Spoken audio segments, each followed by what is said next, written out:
Assalamualaikum warahmatullahi wabarakatuh. Alhamdulillahirabbil alamin wassalatu wassalamu ala rasulina Muhammadin sallallahu alaihi wasallam wa ala alihi washabihi kiram.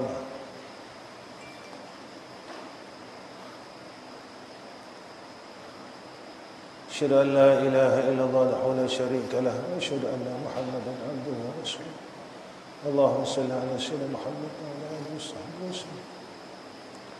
Allahumma arzuqna al-ilma wal fahma wal akram bi rahmatika ya arhamar rahimin. Allahumma arzuqna al-fahma an-nabiyyin wa hifz al-mursalin wa ilham al-malaikati al-muqarrabin. Bismillahirrahmanirrahim. Qala musannif rahimahullahu ta'ala. Bermula kebesaran itu satu sifat yang ditentukan dengan Tuhan kita juga. Kebesaran ilmu adalah anugerah Allah. Yang Allah nak pilih, Allah nak bagi, Allah tak bagi, Allah nak muliakan kita, Allah nak hinakan kita. Kehendak Allah. Jadi sebab tu dalam doa mesti ada. Hatta Nabi sendiri berdoa, Rabbi zidni ilma. Ya Allah, tambahkan kepada aku akan ilmu. Bukan sekadar ditambahkan ilmu, tetapi ditambahkan akan kemuliaan ilmu. Ya. Maka jauhilah olehmu akan dia, dan takut olehmu daripadanya. Ya. Jadi perkara-perkara yang menjadi kehinaan pada ahli ilmu ini kena jaga. Jangan sampai kita menuntut ilmu, mengajar ilmu kerana selain daripada Allah. Sebab tu masya-Allah, apabila seseorang itu dia buat satu amalan tapi niat awalnya bukan kerana Allah, dia akan dapat apa yang dia niatkan. Sebab tu Habib selalu sebut agama. Bila kamu duduk dalam majlis ilmu, maka kamu kena ingat apa yang dipesan oleh ulama. Aku berada dalam majlis ilmu bukan atas sebab kehendak dua ibu bapa aku, tapi aku duduk dalam majlis ilmu sebab aku nak dapat petunjuk daripada Allah, nak dapat rahmat Allah, nak keluar daripada kejahilan, nak duduk pada terangnya ilmu, supaya kita ni tadi boleh dapat membezakan mana yang hak, mana yang batil. Supaya kita ni tadi duduk dalam majlis ilmu, Allah kurniakan kepada kita hati yang takut pada Allah Subhanahu wa taala. Sebab semalam Abi dah sebut perkara yang sama. Kita bukan berkehendak kepada ilmu, tetapi kita berkehendak kepada apakah hasil daripada orang yang dikurniakan ilmu oleh Allah Subhanahu wa taala. Sebab ilmu ni Allah bagi semua. Tetapi anugerah ilmu ni Allah tak bagi. Ilmu ni Allah bagi, tapi kemuliaan ilmu Allah tak bagi pada semua orang. Sama juga macam ni. Dunia Allah bagi pada orang mukmin, Allah bagi pada orang kafir. Tapi keberkatan dunia ni Allah tak bagi pada orang kafir, Allah bagi pada orang mukmin. Kalau kita lihat ramai orang yang ada ilmu, tapi di mana keberkatan ilmu? Maka keberkatan inilah yang dipilih oleh Allah sebagai satu anugerah. Jadi seseorang itu apabila dia mempunyai ilmu tapi diangkat akan keberkatan ilmu, maka ilmunya jadi sia-sia. Ini yang sebagian ulama menyatakan ada ilmu yang sia-sia. Ya. Ada amalan yang sia-sia. Ilmu yang sia-sia, ilmu yang tak boleh diamalkan. Ini ilmu yang sia-sia. Kenapa dia tak boleh beramal dengan ilmu yang ada? Sebab keberkatan ilmu itu telah diangkat oleh Allah. Ada amalan yang sia-sia, iaitu amalan yang tidak ikhlas kepada Allah. Amalan yang tidak ikhlas. Amalan ni jadi sia-sia. Tetapi bila kita buat semuanya kerana Allah, maka Allah akan anugerahkan apa yang telah ada, untuk orang-orang ini. Ahli ilmu, ini dah ada anugerah dia. Orang yang mengajar, ini anugerah dia. Orang mukmin, ini anugerah dia. Orang bertakwa, ini anugerah dia. Tapi kalau kita berbuat selain daripada Allah dan Rasul, kita akan dapat apa yang selain Allah dan Rasul. Kita buat kerana dunia, kita akan dapat dunia, tetapi kita tak dapat apa yang telah disiapkan oleh Allah Subhanahu wa ta'ala. Jadi rugilah, malanglah. Berkata Abu Hanifah bagi sahabat-sahabat handainya, membesarkan olehmu akan serban-serban kamu, dan meluaskan olehmu akan tangan-tangan baju kamu. Dan hanya sesungguhnya, berkata ia demikian itu, supaya diringan-ringankan dengan ilmu dan yang mempunyai. Jadi apa kata Abu Hanifah? Awsaf ahli ilmi. Sifat ahli ilmi, Abu Hanifah kata, pakai serban, pakai jubah. Kerana ini adalah antara kemuliaan ilmu. Orang yang makin berilmu, dia makin kena mengena dengan serban dan jubah. Baik. Kita nanti akan fikir, apa kena mengena ilmu serban jubah? Kalau tak ada serban jubah, tak ada ilmu kan? Orang kan cakap macam tu. Nampak tak? Baik. Bila kita tahu tentang Allah, tentang Rasul, takkah kita makin menyukai Allah dan menyukai Rasul?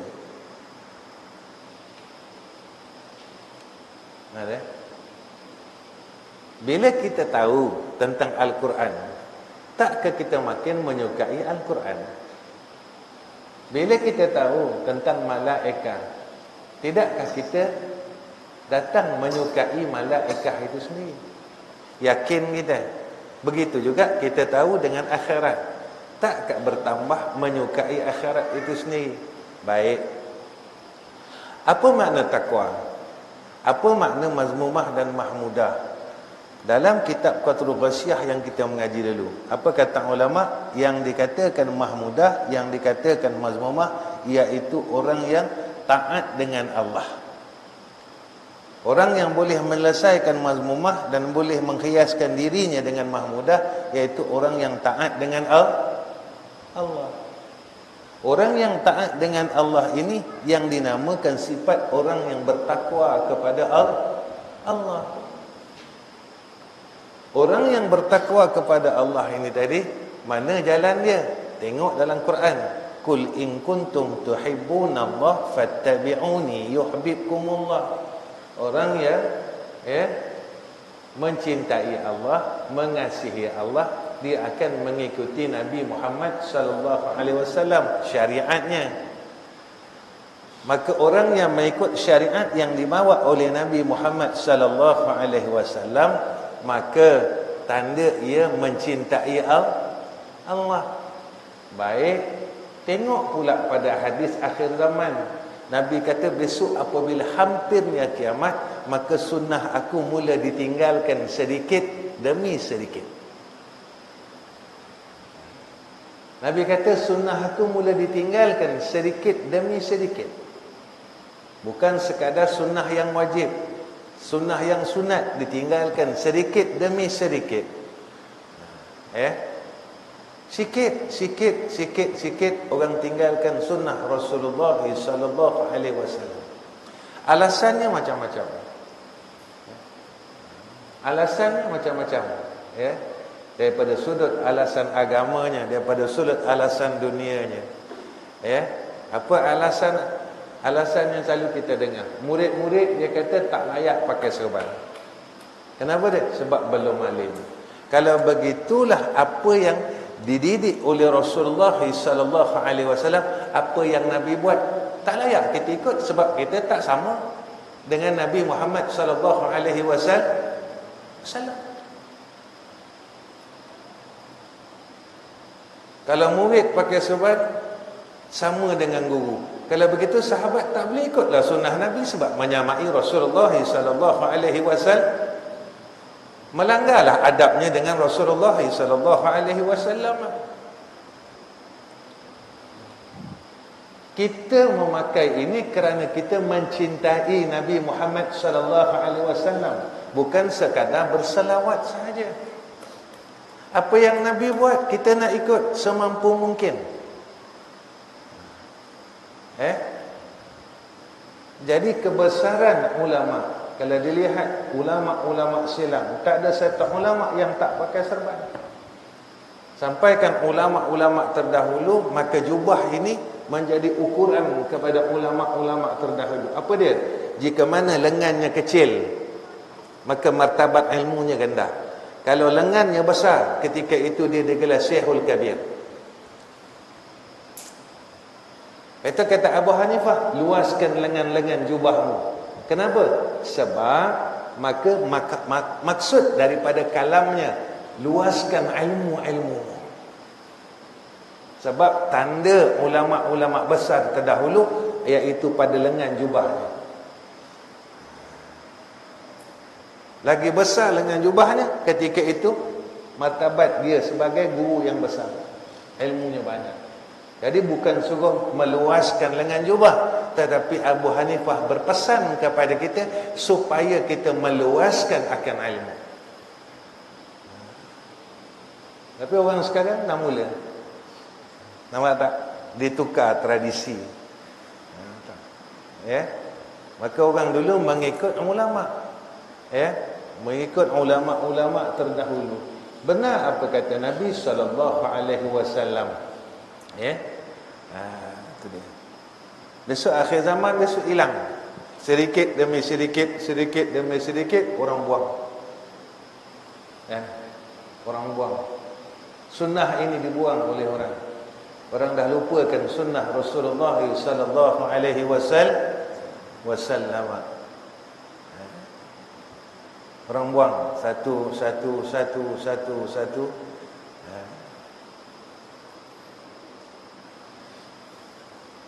Sebab itu Habib tak pakai, minta maaf Habib nak sebut. Ya, Habib tak setuju dengan Habib tak.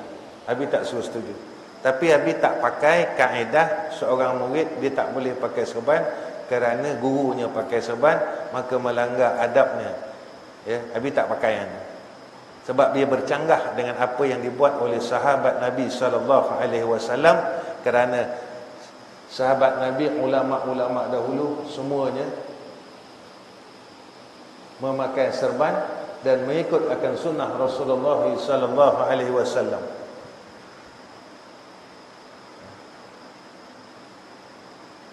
Ketika itu hilang tak satu sunnah? Bila terhalang seorang murid untuk memakai serban, hilang tak satu sunnah? Mungkin dalam kaedah apa dia? Sebab serban ini tanda orang alim. Kalau nak jadi alim mau pakai serban, bila nak pakai serban? Maka hilang satu sunnah Rasulullah sallallahu alaihi wasallam atas kita. Hatta orang alim dia bukan pakai serban saja. Banyak sunnah-sunnah lain yang diamalkan. Ya. Jaga fitnah-fitnah ilmu ni, jaga. Ya. Sebab guru kami dulu tak pernah halang. Guru kami dulu tak pernah halang murid-muridnya untuk memakai serban. Walhal dia bangga dengan murid-muridnya untuk beramal dengan sunnah Rasulullah sallallahu alaihi wasallam. Kerana dia mengatakan bahawa di antara kemuliaan ulama itu kerana mereka ini mengikuti akan pakaian-pakaian ulama dan pakaian-pakaian Rasulullah sallallahu alaihi wasallam. Antara pakaiannya kebesaran ulama dan kebesaran Nabi sallallahu alaihi wasallam adalah serban. Sebab itu dikatakan serban ini mahkota Nabi.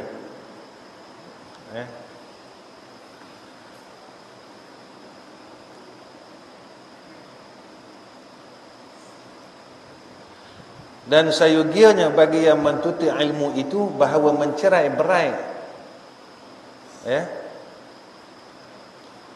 dan sayugia bagi yang menuntuti ilmu itu bahawa mencerai berai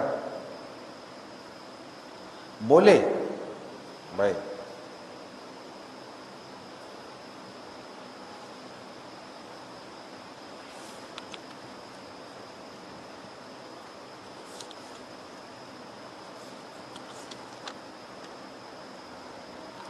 Akan kitab wasiah yang menuliskan akan dia oleh Abu Hanifah bagi Yusuf bin Khalid. Tengok siapa nama dia.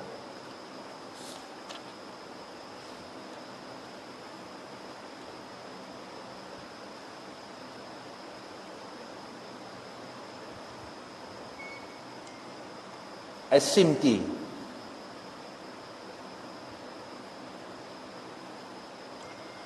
Pada ketika ia pulang dari bersahabat akan Abu Hanifah kepada ahlinya dan anak-anak buahnya, mendapatlah oleh mereka itu yang mentuntutnya. Kerana sabda Nabi sallallahu alaihi wasallam, "Man talaba syai'an wajadda wajada." Artinya siapa yang menuntut ia akan sesuatu dan bersungguh-sungguh ia, nescaya dapat ia.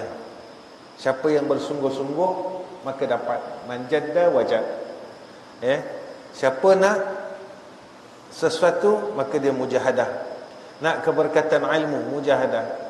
Nakkan amalan, kena mujahadah, ijtihad sungguh-sungguh. Di antara syarat untuk mendapat ilmu adalah ijtihad. Ijtihad ni apa? Bersungguh-sungguh. Kalau malas habis. Sebab apa kata ulama, penyakit ilmu ni malas. Afatul ilmi kasal. Penyakit ilmu ni malas. Siapa malas dia bodoh. Kena ijtihad. Antara lagi dalam penjagaan adab yang baik.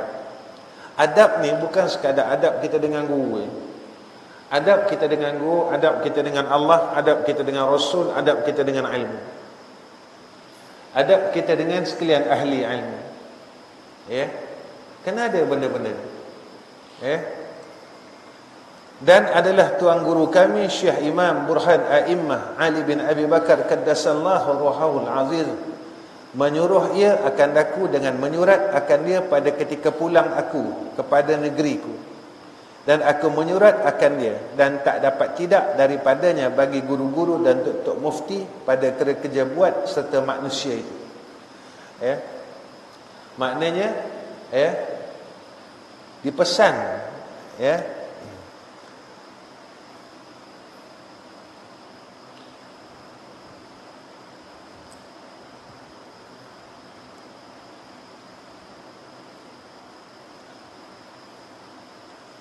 Abu Hanifah ni dipesan oleh Imam Al-Burhan supaya dia menulis akan kitab-kitab dalam sudut penjagaan ilmu itu sendiri. Nampak tak kerja ni? Kerja ulama ni dia besar. Kita ni patut terima kasih dengan sekalian ulama. Kalau mereka tak karang kitab-kitab ni, kita takkan dapat ilmu. Kita bodoh sampai bila-bila.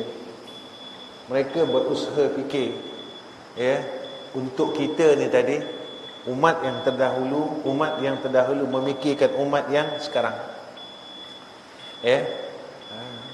Supaya apa? Supaya kita boleh bertakwa pada Allah. Kita tahu tentang Allah. Kita tahu tentang Rasulullah sallallahu alaihi wasallam. Kita tahu tentang kitab. Kita tahu tentang malaikat. Kita tahu tentang akhirat. Kita tahu tentang qada dan qadar. Pada Nabi cukup mudah.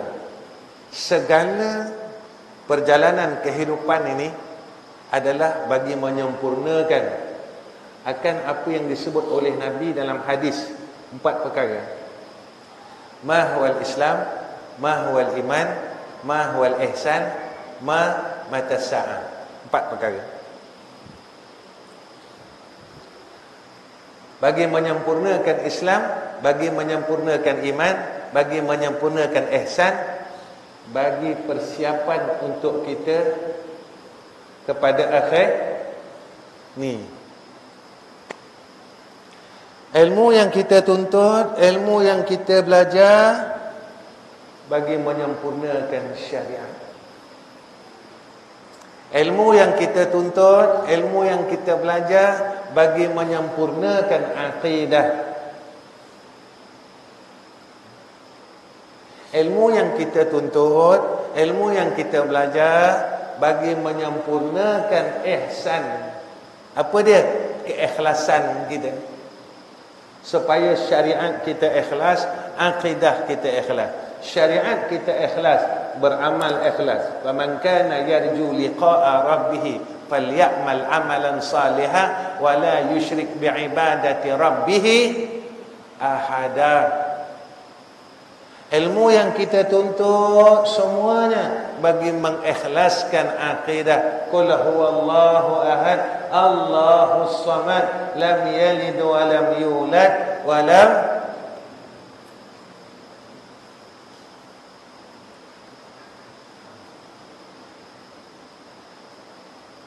Ilmu yang kita tuntut supaya kita jadi orang ikhlas, beramal ikhlas, beribadat ikhlas. Bila ditanya tentang ihsan, apa jawab Nabi sallallahu alaihi wasallam? An ta'budallah ka'annaka tarahu fa in lam yakun tarahu fa innahu yaraka. Semua memandang kepada Allah. Soalan keempat ditanya oleh Jibril alaihissalam, mata sa'ah, bila kiamat? Orang yang bertanya itu lebih tahu daripada orang yang ditanya, iaitu persiapan nak pergi akhirat. Ada kita belajar ni untuk apa? Persiapan nak balik.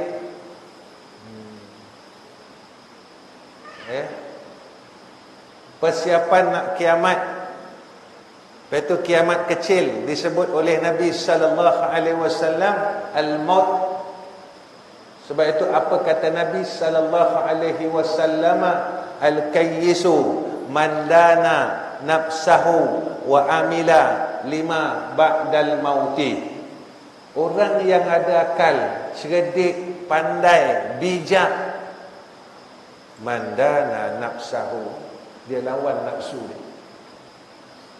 Nafsu dia macam-macam, nak bawa dia jahat, malas, tak nak beramal. Mula nak syirikkan Allah, tak percaya dengan Allah. Ego, sombong, ujub, sum'ah, bongkak, tak nak ikut nasihat. Orang bijak dia lawan nafsu. Kemudian Nabi kata apa? Wa amila lima ba'dal mauti, dan beramal bagi barang selepas matinya. Mata sa'ah. Nabi kata orang yang bertanya lebih tahu daripada orang yang ditanya. Bagi menyempurna. Jadi kita belajar ilmu ini mata sa'ah. Persiapan untuk kita mati, persiapan untuk menghadapi kiamat kecil, persiapan untuk menghadapi kiamat yang besar. Jangan fikir banyak-banyak. Kita dah nak kiamat. Bukan Nabi nak takut-takutkan kamu, tapi kenyataan. Ini kata malam besok ke malam Khamis, malam Jumaat akan berlaku gerhana. Gerhana ini bukan satu benda suka-suka. Sebab antara hadis yang Nabi sallallahu alaihi wasallam nyatakan kepada kita tentang hadis kiamat, apabila kerap berlakunya gerhana bulan dan gerhana matahari. Berlaku saja gerhana bulan, gerhana matahari. Dalam 10 tahun kebelakangan ni, setahun sekali, setahun 2 kali, setahun 3 kali. Cuba tanya, Orang lama-lama. Dulu nak 10 tahun sekali susah. 15 tahun sekali gerhana payah jumpa. Sekarang setahun 3 kali, setahun 2 kali, setahun sekali. Bermakna alam ini tadi telah mula nak dihancurkan oleh Allah Subhanahu wa taala. Kita masih jahat lagi. Kita masih malas lagi. Kita masih tak nak berubah lagi. Dunia nak dihancurkan oleh Allah. Kita duk bangga lagi. Kita sunnah tinggal lagi. Makin tinggal, makin hilang, makin cabut, makin buang. Dunia nak dikiamatkan oleh Allah. Tengok kes hari ni 7,000 lebih. Kita masih takut lama lagi. Kita masih tak nak berubah lagi. Kita masih nakal lagi, masih jahat lagi. Dunia dah nak kiamat. Itu yang Nabi cakap. Selalu Nabi cakap. Orang cakap Imam Mahdi dah nak zahir, Islam nak menang. Betul Islam nak menang, tapi kita menang tak menang.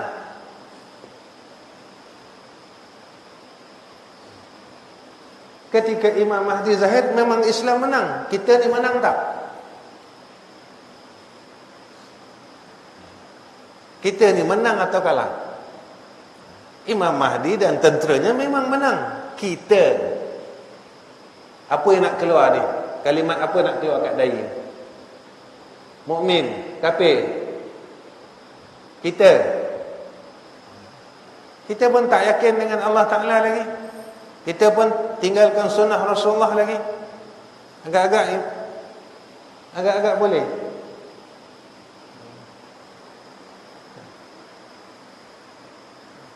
Kita semayang pun macam ni. Kita pun akidah kita tak betul lagi. Mazmumah kita banyak lagi. Aku dan aku lagi. Boleh. Hadis memang mengatakan sedemikian. Akan lahirnya Islam akan menang pada ketika itu. Tapi kita menang ke kalah? Kita.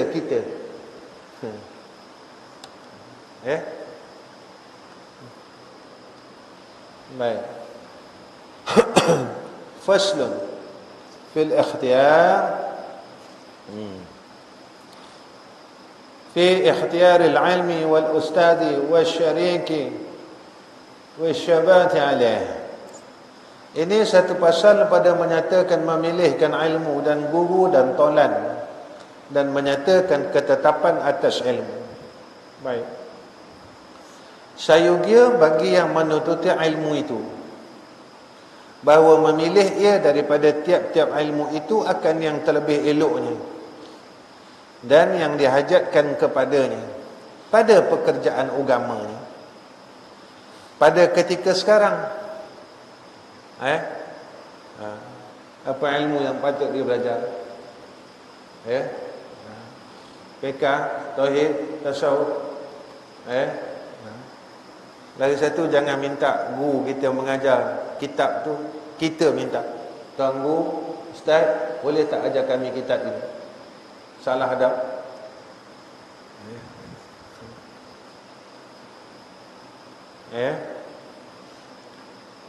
Dia guru yang tetapkan akan kitab, sebab dia melihat akan keperluan muridnya pada ketika itu. Dia macam ayah. Habis dah sebut benda sama. Guru ni macam ayah. Muallimuka kawalidik. Guru ni seorang ayah. Ayah ni dia tahu keperluan anak-anak dia. Dan yang dihajatkan kepadanya pada masa lagi akan datang, dan bahawa mendahulu ia akan ilmu tauhid. Kena belajar ilmu tauhid supaya tak syirikkan Allah. Itu Habib selalu sebut dengan nama. Ulama' dia pesan macam ni. Jika hilang malu pada yang nyata dalam berbuat kejahatan dan kemaksiatan, mana mungkin boleh malu pada yang ghaib.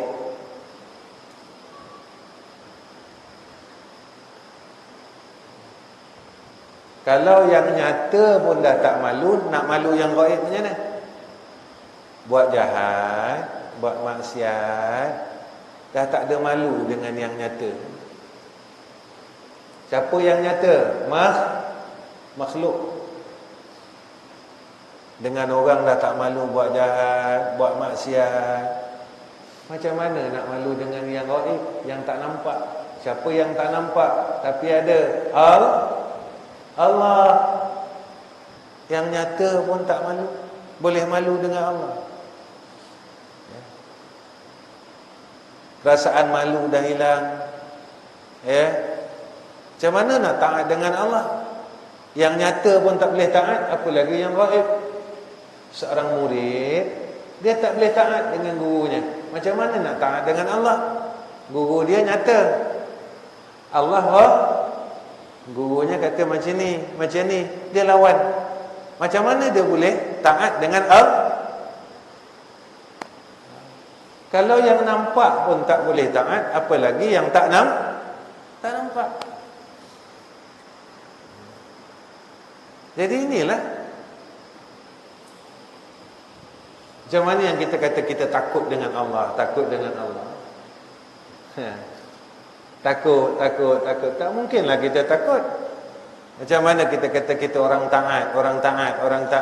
Tak mungkin kita boleh jadi taat dengan Allah. Dengan yang nyata pun kita tak boleh taat dengan perintah agama, apa dah lagi kita nak taat dengan perintah agama yang gaib.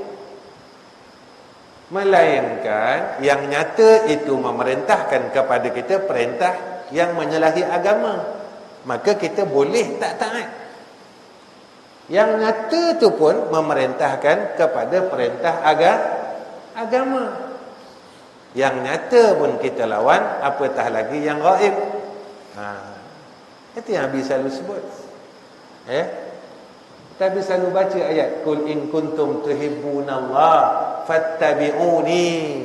Siapa yang kasihkan Allah, ikut nescaya dia kasihkan Allah.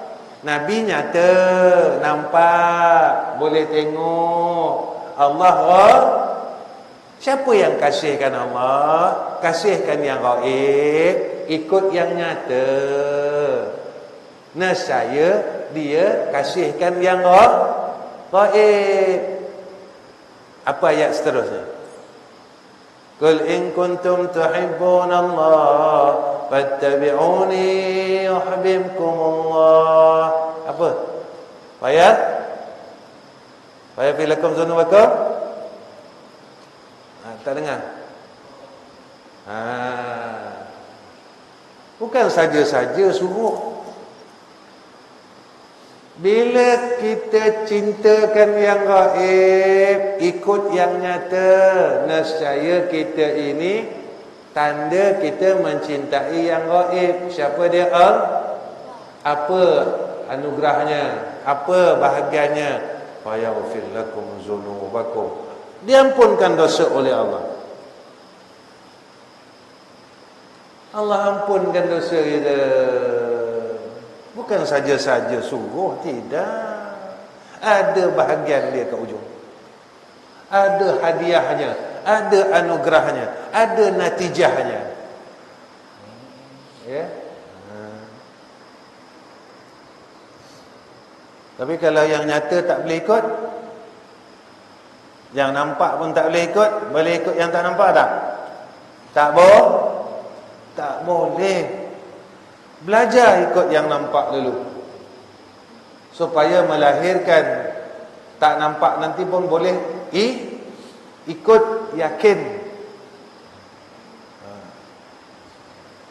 Baik itu sendiri, ramai-ramai baik, seorang-seorang pun boleh maknanya orang nampak pun baik, ketika orang tak nampak pun boleh Sebab apa ketika orang tak nampak? Sebab dia dah belajar. Walaupun tak ada orang nampak, tapi ada yang nampak juga. Siapa yang nampak? Nabi kata, tingkatkan akidah. Ya.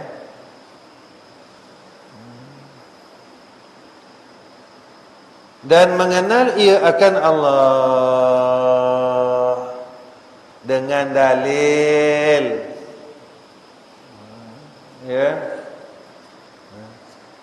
Kerana bahawasanya iman orang yang taklid itu ikut-ikut, dan jika ia sahih di sisi kita sekalipun, tetapi adalah ia berdosa dengan meninggalkan mengambil dalil. Kerana yakin sungguh-sungguh ada dalil. Kalau orang tanya, apa tanda ada Allah, boleh jawab. Sama ada dalil ijmali atau dalil tafsili, tak boleh tafsil, tak boleh satu-satu, khusus dalil yang ijmal. Apa tanda, apa dalil ada Allah, semua orang boleh jawab secara ijmali. Ada alam, ya. Jangan ikut-ikut. Supaya apa kata jangan ikut-ikut? Supaya akidah kita kuat, tak tergugat, ya, tak boleh syirik. Sebab apabila kita ni tak tahqiq, tak kuat, boleh jatuh syirik. Ya, dalam satu masa yakin dengan Allah, dalam satu masa yakin dengan duit, dalam satu masa yakin dengan kuasa, dalam satu masa yakin dengan selain Allah. Tak nak, kita kena yakin dengan Allah 100%. Yakin dengan Allah, tak ada lubang syirik, tak ada rongga syirik. Besok balik senanglah. Bahawa orang syirik tak boleh masuk syurga. Orang mukmin aja yang boleh masuk syurga.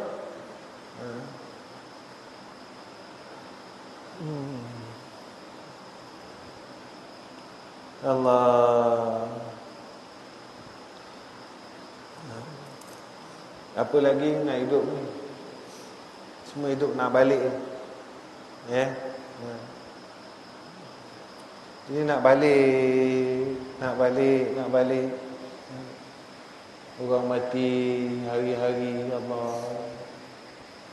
Hari-hari mati, ratus-ratus orang, puluh-puluh orang, ribu-ribu orang. Dan bahawa memilih ia akan ilmu-ilmu yang bangsa dahulu dan lama ikut ulama-ulama dulu. Ilmu dulu ni maknanya ikut ulama dulu, ikut Imam Syafi'i, Imam Nawawi, Rifa'i, ya, ikut, ya. Itu orang sekarang banyak dah tinggal, ya. Ada amalan orang dulu-dulu antaranya, ya, yang orang-orang dulu buat. Antara dia apa? Dulu masa Abi kecil-kecil selalu dengar tarhim. Dekat kampung-kampung, masjid-masjid, semua orang baca tarhim. Ya. Sekarang orang dah tinggal.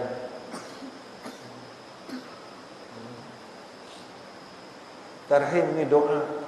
Orang dulu dia buat, pagi-pagi dia doa, wa'afina wa'afu anna. Satu kampung dia minta afiat, dia minta keampunan. Satu kampung pagi-pagi pukul 5 lebih, ketika waktu sahur. Ulama dulu dia reka benda ni jumlah doa ayat,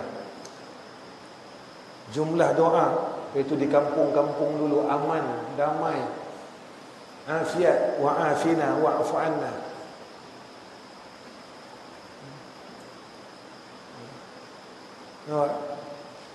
Kampung-kampung dulu semua orang tinggal amalan, antara amalan-amalan orang tinggal, ya, amalan-amalan orang tinggal, ya.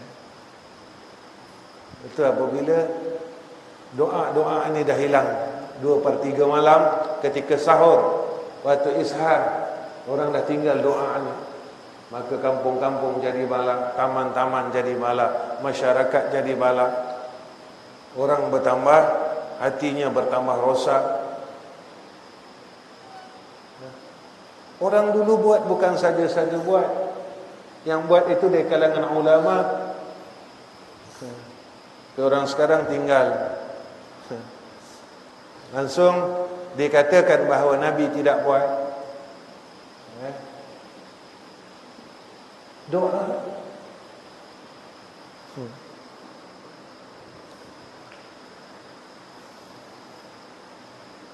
Dan iaitu ilmu Nabi sallallahu alaihi wasallam dan sahabat-sahabat dan tabi'in.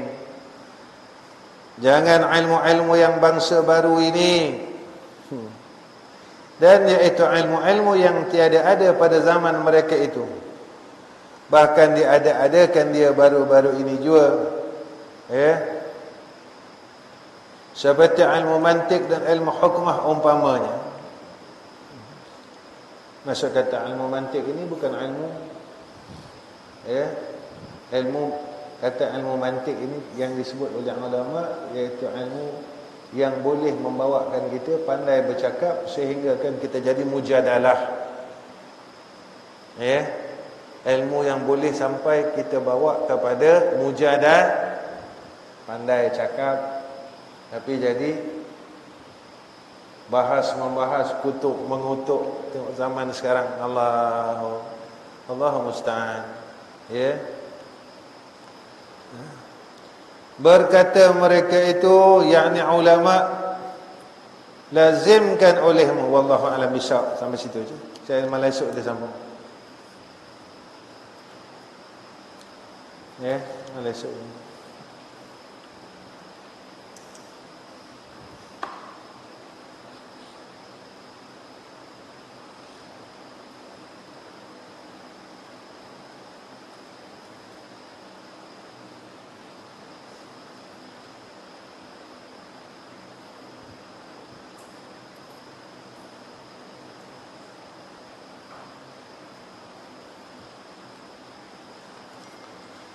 InsyaAllah, mudah-mudahan Allah tolong kita, Allah bantu kita. Dan sekali lagi Abi pesan, apa yang disebut semalam itu mintalah, jangan tinggalkan amalan wa tawakkaltu 'alal hayyil ladzi la yamut. Baca, kalau boleh pelajar bacalah tiap lepas solat.